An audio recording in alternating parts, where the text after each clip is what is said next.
কি জানেন Lionel Messi football ইতিহাসের প্রথম অধিনায়ক যে কিনা ইসরায়েলের বিপক্ষে ম্যাচ বাতিল করে জরিমানা গুনছেন? না, আপনি এটা জানবেন কেন?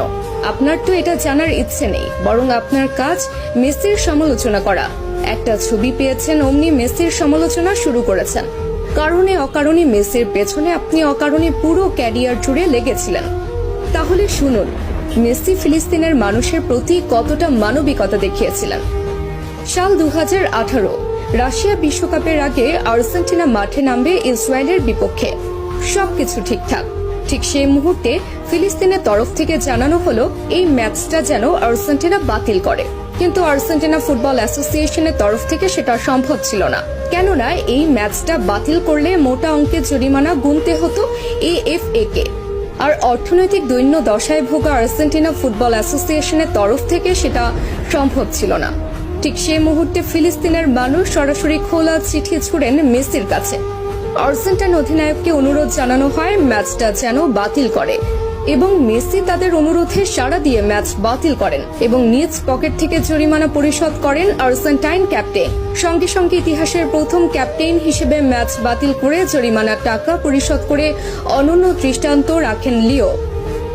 এবার বলুন, কোন মেসিকে নিয়ে সমালোচনা করেছেন? কতজন মানুষ এইভাবে নিজ পকেট থেকে জরিমানা গুনেছেন ফিলিস্তিনের জন্য, বলুন তো? এরপর যদি মেসির সমালোচনা করেন, দয়া করে আয়নায় মুখখানা দেখবেন। এবার আসি এই ছবির ঘটনায়। এই ছবি যেটা দেখছেন সেটা মেসি ছিলেন, কিন্তু মেসি তো সেখানে একা ছিলেন না, অথবা মেসির কোনো ব্যক্তিগত সফরও সেটা ছিল না, বরং সেটা ছিল ক্লাব বার্সেলোনার সফর।